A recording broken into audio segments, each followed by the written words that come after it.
This is the Sony FX30, and this camera is very similar to the FX3, however, it's significantly cheaper. This camera is only $17.99. So in this video, I want to dive into what makes the FX30 unique and who this camera is for. If you're someone who is new to video creating or you're a seasoned professional, there's a lot of features in this camera that's going to cater both to the beginner and the pro. All right, let's get into it.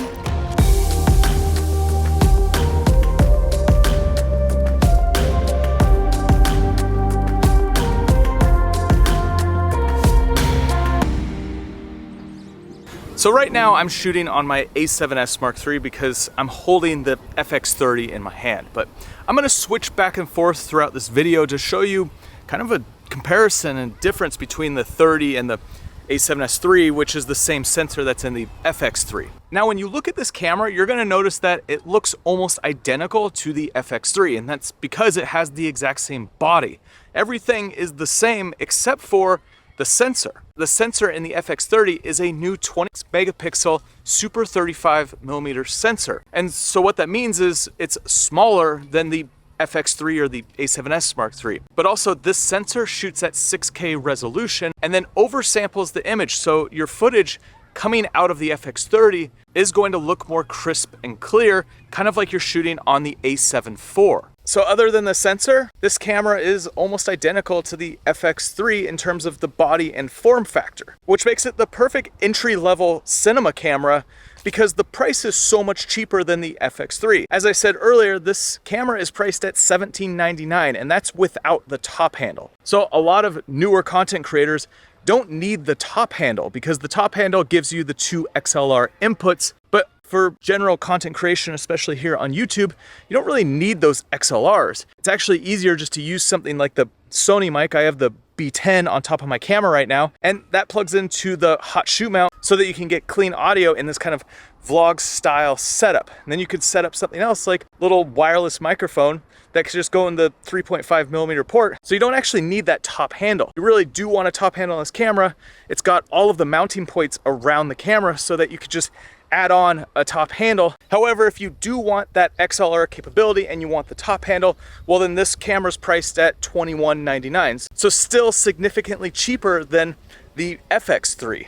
But one thing to note about the sensor in this camera is that it's not gonna be as good in low light as the FX3. So this camera only goes up to 32,000 ISO, and the dual native ISO on the FX30 is 800 and 2500. So you don't have that super extreme 12,800 ISO that you get on the FX3. Now, in terms of frame rates and resolutions, you get the same that you would get in the FX3. So you get 4K up to 120 frames per second, and then you get HD up to 240 frames per second. Now, one thing I did notice when I've been testing this camera out is that in 120 frames per second, you're getting much more of a crop in 4K than I did on the A7S Mark III or the FX3.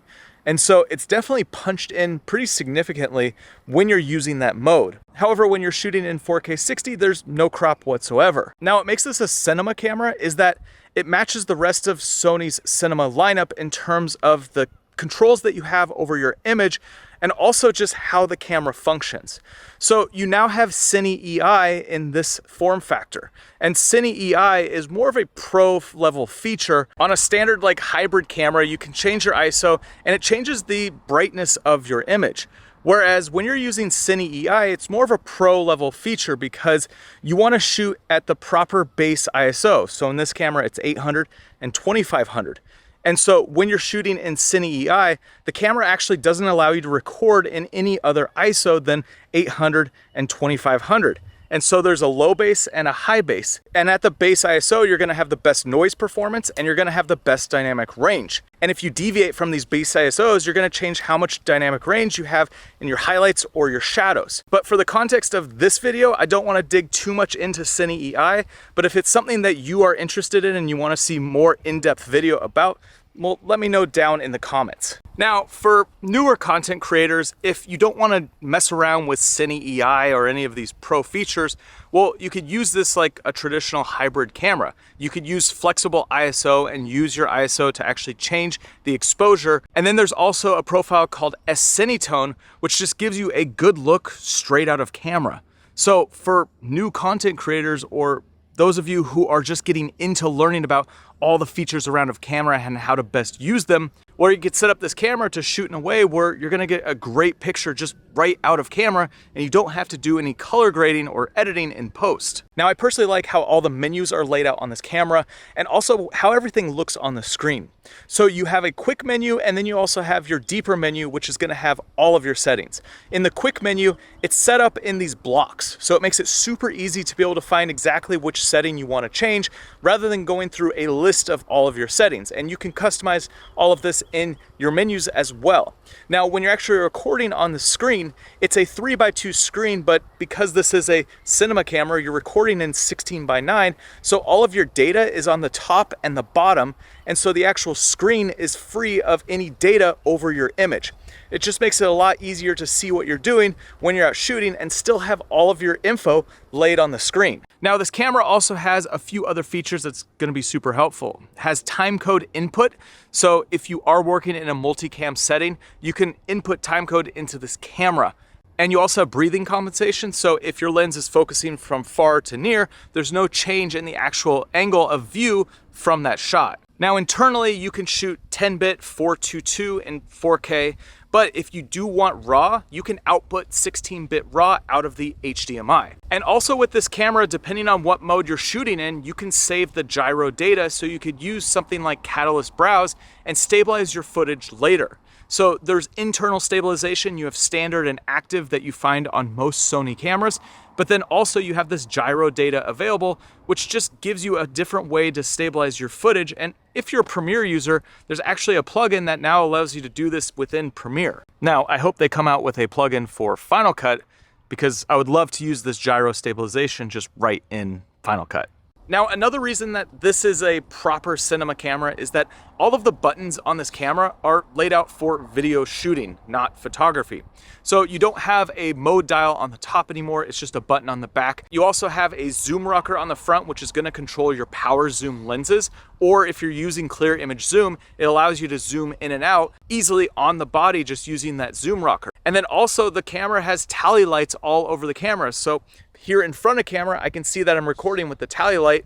There's one on top and there's also one in the back. So you can always see if your camera is recording just by looking at the body. And even though this is set up for video shooters, you could still take awesome photos with this camera. Now, one of the biggest advantages to this camera is that you can use APS-C sized lenses because it's a smaller crop sensor. So you don't have to take as big of lenses when you're out filming. For me, when I'm out shooting my adventure videos, this is much more appealing than taking a full frame camera where I have to take big, heavy lenses. And so I can have a smaller setup on those times when I don't want to carry a ton of extra gear. This right here is the 10-20 power zoom lens, and it's tiny, but has a ton of functionality and is like the perfect little lens to use for this style of content. And all of the other APS-C lenses that are available for Sony E-mount just opens up a whole world of possibility to use small, lightweight lenses when you're out filming and carry less gear in your bag, especially if you're someone who has it in like a backpack. Now, personally, this camera's great, and I'll definitely be using this in future productions, especially when I want to have a smaller footprint when I'm out doing something like hiking. However, I wish there was an EVF. That is the one thing that I want on the FX3 or the FX30, because when I'm in these situations where I want less gear, I don't want to carry like a big additional monitor to see my exposure.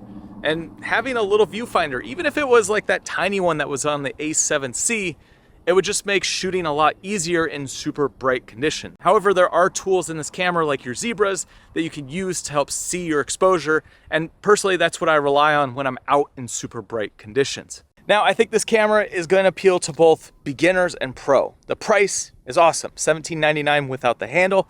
Makes it super accessible to anyone who wants to jump into the world of cinema.